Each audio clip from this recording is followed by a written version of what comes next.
근데 이제 조선주들이 이미 비싼 거 아니냐라는 논리도 좀 있잖아요. 왜냐면 이게 쪼개기 상장이 되어 있다 보니까 이게 더블 카운팅 이슈로 이거 사도 되냐 요게 이제 상반기까지도 다 모호했어. 근데 으로 소화한다 그러면 더블 카운팅 이슈가 아닐 수도 있거든. 그래서 다르게 해석할 여지가 분명히 있기 때문에. 네, 안녕하세요. 왔니? 네, 크리스마스 때 뭐 하셨어요? 뭐 조카들이랑 케이크 만들고 다락방 가서 뭐 같이 영화 보는 거 조금 구경하고. 육아 연습 중이세요? 좋습니다. 오늘 조선이 폭주한다. 예전에 얘기했던 것처럼 마케팅이 잘 됐어. 사람들이 이제 유튜브 세상이니까 유튜브를 한 번씩 이제 타고 쭉 사람들이 이야기하면은 모멘텀이 끼거든. 그러니까 이제 뭐 인도 아저씨가 뭐 천척을 발주하니 막 이런 얘기들도 그렇고 사람들이 관심이 많아지니까 호재를 어디서 자꾸 들고 비슷한 얘기가 여름에 없었던 것도 아닌데 그때는 이제 우리끼리 막 어쩌고 저쩌고 막 이러면서 이제 외로운 싸움이었다 그러면 이제는 사람들이 사니까 여기저기서 야 이것도 호재 아니야? 맞아. 이것도 호재 아니야? 이제 막 야 로봇 관련주랑 이제 조선도 관련 있는 거 아니야? 그치. 맞아. 그치, 배도 로봇을 만들고. 그러니까 이제 그럴 때 조심해야 하긴 해야 된다. 음, 근데 뭐 지금 시세가 나쁘지 않은 상황이라서 들고 있는 거는 계속 가져가고 그 중간중간 흐름은 계속 트레이딩 하고 있어. 조선이 이젠 진짜로 차트도 예뻐요. 그러니까 딱 네. 자대가 올라가잖아. 그러니까 이게 원래는 한 3일 오르다가 하루 빠지면 다 반납했잖아요. 맞아. 근데 확실히 하방에서 사주는 그 수요가 이제 생긴 것 같아요. 그러니까 장이 확 빠지면은 뭐랄까 이제 장이 보합만 돼도 튀어 오르더라고. 이제 시세가 강하다는 거 우리가 기술적 관점에서 하나 볼 수 있는 포인트가 크게 이제 음봉이 나와. 근데 그 다음날 그 음봉을 다 상쇄할 만큼의 양봉이 다시 다음날 나와준다 라고 하면 이제 보통 그 시세는 되게 강하다라고 기술적으로 얘기하는데 조선업이 그런 행태를 계속 보여주고 있지. 맞아요. 판 사람들, 다시 사는 사람들, 요게 하루 차이로 바로 매수 수요가 있는 거니까 그 매도 수요를 잡아먹고 매수 수요를 쭉 가져가는 이런 모습이 지금 조선에서 많이 보이고 있어가지고. 맞아요. 이렇게 계속 오르면 팔고 나서도 바로 다음날 아차 싶어서 다시 들어오는 사람 많잖아요. 그러니까 그거 플러스 이제 떨어졌으니까 다시 사야지라고 하는 맞아요. 그런 사람들이 많은 거지.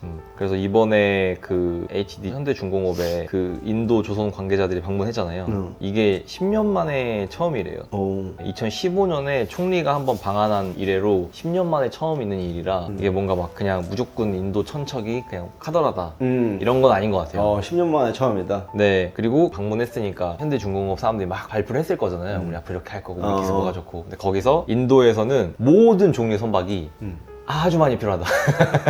그거 얘기를 했대요. 그럴 수 있지. 거기가 네. 뭐 이제 개도국이니까. 그래서 그렇게 된 이유에는 그 모디 총리가 지금 현재 세계 조선시장 점유율이 1% 미만인데 인도가 이걸 2030년까지 세계 10위로 올리겠다. 47년까지는 세계 5위로 키우겠다 라고 아예 조선을 딱 집어서 국가 주도 사업으로 지금 밀고 있거든요. 그래서 조선은 또 한국이니까 약간 SOS 하러 온 거죠. 좀 배우고. 네, 배우고 좀 많이 발주 넣어줄 테니까 좀 가르쳐 주시고. 좋은 거 같은데? 그래서 이게 천척이라는 게 진짜 막 무조건 무슨 로봇처럼 뭐 카더라 이런 건 아닌 것 같고 실제로 인도 향으로 많은 발주가 일어날 수 있을 것 같아요. 그런 거는 이제 뭐 내년 주가 측면에서 모멘텀의 한 파트인 것 같고 그런 것들은 계속 앞으로 나오지 않을까. 뭐 군함을 우리 좀 고쳐줘라 뭐 이런 거부터 온갖 것들이 이제 내러티브로 만들어질 것 같고 핵심은 결국 고부가치 선박을 한국이 가장 많이 수주하고 있다. 근데 이제 컨테이너 같은 것들은 이제 좀 많이 중국한테 점유율을 뺏긴 건 사실이고 그 정도일 것 같아. 거기에만 포커스를 좀 집중하는 거. 아무튼 인도가 또 새로운 기회가 될 수 있을 것 같은 상황이라서 인도가 조선업이 약하니까 배를 빌리는 데만 연에 110조씩 쓰고 있대요. 110조? 네, 배를 빌려서 쓰는 데만 지출하고 있대요. 장난 아니네. 네, 그래서 차라리 그 돈이면 배를 사면 되잖아요. 그러니까. 그런 관점으로 좀 생각을 하고 있는 것 같아요. 그러네. 그건 진짜 사는 게 낫겠다. 근데 이제 조선주들이 이미 비싼 거 아니냐라는 논리도 좀 있잖아요. 사실 여름부터 있어갖고 왜냐면 이게 쪼개기 상장이 되어 있다 보니까 이게 더블 카운팅 이슈로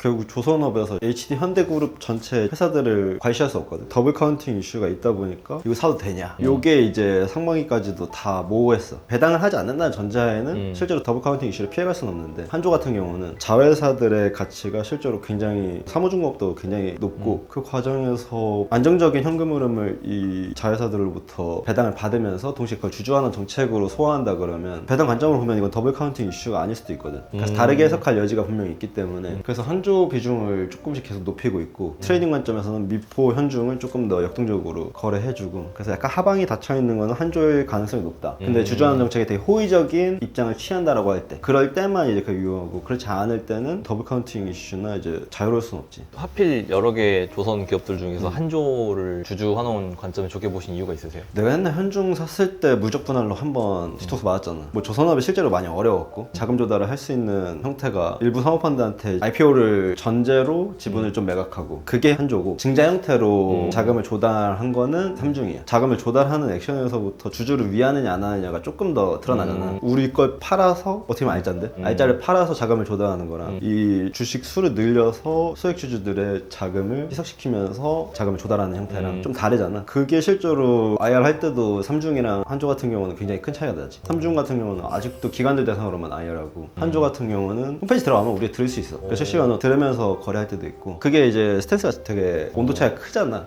그럼 삼중 IR은 저희가 못 들어요? 못 들어. 기관들만 들어갈 수 있어. 대통령 후보들도 지금 국회의원들도 라이브한 세상에 그러니까 그걸 우리가 못 듣는 이재명도 차에서 라이브하는 세상에 네. 그런 차이가 있구나. 그래서 예전부터 삼중을 별로 안 좋게 보였구나. 그래서 삼중을 지금도 포트에서 많이 비중을 안 들고 있는 것도 그런 이유지. 주주 환원 얘기가 나와서 더블 카운팅이 해소되려면 혹은 그 논리에서 비껴나가려면 결국 또 등장하는 게 주주 환원. 그치. 근데 이제 한국 주식시장이랑 가장 안 맞는 단어잖아요. 맞아. 근데 그거에 대해서는 좀 장기적으로 좋게 보시나요? 실제로 얼마 전에 인적 분할할 시에 신주 배정을 금한다 라는 이제 실제 액션이 나왔잖아. 근데 지금 트렌드는 계속 그쪽으로 가고 있거든. 그럼 그걸 잘 모르시는 분도 있으니까 그게 왜 좋은지 한번 설명해 주실 수 있나요? 예를 들어서 지분 구조가 뭐 6대 4다 이럴 경우 이제 자회사로 뺐을 때 여기 신주 배정을 하게 되면 일부 주식 수가 늘어나는 형태가 되잖아. 그러면 실제 지분 구조가 지주회사가 더 높게끔 지배 구조가 개편되는 경우가 있다 보니까 소액 주주들을 사실 신경 안 쓰는 정책이 될 수 있지. 맞아요. 사실 상속이나 이런 거 할 때 되게 많이 쓰는 방법이잖아요. 그치. 이제 되게 저렴하게 효과적으로 자기 지배 구조를 개편할 수 있는 안으로 원래 그러라고 만든 건 아니지만 그렇게 사용됐지. 그거는 이제 트렌드니까 실제로 요즘 거래소에서 그런 걸 금지하고 금감원에서도 막무가내 유상증자 이런 걸 이제 막고 있기 때문에 그런 액션들은 실제로 나오고 있는데 핵심은 그 안에 두 번째 포인트가 자사주에 대한 소각 및 처리 계획. 요게 이제 공시의 의무가 없다 보니까 한국에서 자사주를 많이 들고 있는 회사들 얼만큼 들고 있는지 얼만큼 할 건지 그거에 대한 계획을 말 안 했는데 이제 주기적으로 그걸 의무화한다고 하니까 아마 많은 금융사들은 거기서 자유로울 수는 없겠다. 지금은 자사주를 얼마큼 들고 있는지도 공시를 안 해도 돼요? 조금 더 자율적일 거야. 근데 훨씬 더 이제 강압적으로 네, 공시 명확하게 의무를 알려줘야 되는 거구나. 근데 그렇게 되면은 이제 금융사들이 자사주 매입 소각을 훨씬 더 많이 할 수밖에 없을 것 같아. 지금은 이제 올해 밸류업을 통해서 많이 뭐 신한지주도 그렇고 뭐 KB금도 그렇고 몇몇 회사들이 자사주를 소각하면서 가고 있는데 그래서 자사주가 많은 회사들 그리고 뭐 일부 배당을 조금 하는 회사들 이런 회사들은 조금 더 자사주를 소각하면서 주가가 부양될 수도 있는 가능성이 있지. 확실히 소액주주들을 신경 쓰는 그런 법안들이나 이런 게 많이 나오고 있긴 한 것 같아요. 그치. 금융업에 약간 조금 다른 주가 세상이 올 수도 있다고 좀 생각이 드는 것 같아요. 굉장히 뭐 여러 안으로 봤을 때 나쁘지 않은 상황이다. 이런 행보가 이제 글로벌로 마케팅이 된다 그러면은 한국의 싼 회사들은 아마 매수 수요가 다시 자극될 거고 근데 그 앞에 사례가 어떤 게 될 것이냐 굉장히 중요한 포인트인 것 같아. 이게 확실히 금융회사들이 돈도 많고 대표적인 가치주다 보니까 이런 밸류 프로그램을 나라에서 시작하면 제일 먼저 좀 튀어오르는 것 같은데 맞아. 일본도 그랬잖아요. 맞아. 보험사나 금융회사에 먼저 튀어올랐는데 2배 이상 간 것들도 수두룩하더라고요. 메리츠 금융지주가 이제 최근에 가장 좋은 사례로 보여지고 있고 아마 그런 회사들이 분명히 더 많이 튀어나올 것 같아. 금융사들의 그런 액션이 다른 이제 업으로 파생될 때 훨씬 더 주가가 부양될 가능성이 높지. 그러면 이제 말 그대로 전체 코스피의 밸류가 업된다라는 액션인데 뭐 실제로 그게 현실성 있는 게 뭐 정치와 굉장히 무관하지 않으니까 정치인들이 주식시장 눈치를 보기 시작했다. 과거에 부동산 눈치를 봤다 그러면 이번에도 금투세를 폐지를 밀어붙이는 거 그리고 상법 개정에 대해서도 막 드라이브 걸고 그러는 것들이 과거에는 주식시장 눈치 잘 안 봤거든. 부동산 눈치를 봤지. 근데 이제 1,500만 개인 투자 시대니까 정치인들이 주식시장 소액주주들의 눈치를 보기 시작했다. 맞아. 코인도 눈치 봐서 계속 태금 유예하고. 그러니까 그거 뭐 얼마 받자고 자기네 집권 여당이 지지율을 떨어뜨린다? 요거는 쉽지 않은 거지. 이제 어린 친구들의 표심을 어떻게 흔들 거냐, 중도에 있는 층을 어디로 흔들 거냐인데 이게 과거에는 부동산이었어. 근데 부동산 살삼 다 사고 지금 이제 우리가 막 월급 벌어서 집 사야지 생각 안 하잖아. 그리고 어느 순간부터 이제 집이라는 것도 그냥 월세 내고 사는 거구나 뭐 이런 식으로 바뀌고 있는 것 같기도 하고. 외국처럼. 그래서 이제 특정 똘똘한 한 차례 수익을 갖기 위해서 해야 되는 수단이 지금 해외 주식, 뭐 코인, 뭐 국내 주식 이런 식으로 빌드업인데 요 첫 단추를 꿰는 데서 사람들이 눈치를 보기 시작했다. 그리고 이게 부동산의 대척점이 주식이 있는 게 아니야. 이걸 부동산을 선호하신 분들이 알아야 되는 게 주식으로 돈을 벌어야 결국 다 부동산 사게 돼 있어. 맞아 맞아 맞아. 지금 부동산 값 다 누가 올리는데 맞아 맞아. 주식 코인으로 돈 벌고 이런 사람 올린 맞아, 거죠. 맞아. 이거를 자꾸 그렇게 착각하시면 안 돼. 맞아 하나야. 네, 하나지. 결국 사람 돈이 많아야 된다. 한국 사람. 맞아. 결국은 다 부흥해야 되는데 그 수단으로 계층 이동의 사다리로 이제 한 5, 6년 전에 튀어나온 코인 같은 시장이 생긴 거고 그리고 최근에는 이제 해외 주식이 트렌드로 자리 잡으면서 또 이제 신흥 부자들이 많이 나오고 있을 것 같고 그래서 그런 과정에서 사람들이 눈치를 보고 그런 과정에서 주가가 한층 더 밸류 업되고 싼 기업들은 한 번 더 시장 위로 드러날 수 있는 좀 그런 시대에 살고 있는 것 같아. 큰 맥락에서 보면은. 그러면 향후 몇 년 내에 밸류업이 잘 될 수 있을 거라고 약간 생각하시나요? 이거는 그냥 시대의 흐름인 것 같아. 얼마 전에 쇼츠를 보는데 한 80년대, 90년대 이제 서울을 이제 얘기해 주는 거야. 근데 이제 술 먹고 이제 음주운전 하고 가는데 경찰 아저씨가 면허증 줘봐요 이러는데 진짜 면허증 주는 거야. 근데 이제 그 시대에는 면허증 밑에 5,000원짜리 이렇게 주고 5,000원, 10,000원 이렇게 주면서 집에 가는 문화였대. 팁이었구나. 그냥 가라 이거지. 지금 생각해보면 상식적으로 말 안 되잖아. 맞아. 근데 이제 지나고 보면은 그런 것들이 많이 개편되잖아. 근데 이제 한국의 주식시장도 그런 과정이 있는 거 아닌가. 과거에는 뭐 소액주주 언제 신경 썼어? 뭐 이랬던 것처럼 음주세 냈던 것처럼 그런 세상이었는데 시대가 지나면서 1, 2년 안에 끝나는 건 아니지만 이제 그 트렌드 안에 들어와 있다라는 거를 굉장히 많이 느끼지. 그건 유튜브랑 무관하지 않고 근데 유튜브 처음 할 때만 해도 이런 걸 생각하거나 기대하지 않았거든. 이거 바뀌지 않는다. 근데 이제 유튜브라는 게 미디어로서 굉장히 크게 작용하다 보니까 실제로 그 액션들이 되게 빠르게 이루어지고 있는 것들 그런 과정에서 너무 국장이나 이제 한국 시장을 비관적으로 볼 필요는 없다고 생각해. 결과적으로 어쨌든 돈 잘 버는 회사는 계속 나올 거고 주주하는 정책에서도 트렌드랑 맞물린다 그러면 그런 기업들은 더 부가가치를 창출할 거고 그래서 굉장히 좋은 타이밍에 있는 국장이다. 다만 이제 옛날처럼 뭐 바스켓으로 이렇게 담아서 어설프게 이렇게 수익 낼 수 있는 그런 세상은 아니지. 그건 미국도 똑같고 미국도 뭐 매그니피센트 빼면은 뭐 수익률이 확 떨어지기도 하잖아. 그런 것처럼 결국 이 바구니 안에 어떤 걸 잘 담을지가 항상 중요했고 앞으로도 그럴 거다 사실. 다만 이런 트렌드가 크게 일어나고 있는 게 현재 한국의 주식시장이다. 그런 측면에서 한조도 굉장히 나는 그 트렌드랑 맞물려서 주목을 받는다 그러면 굉장히 좋은 주가를 보여주지 않을까.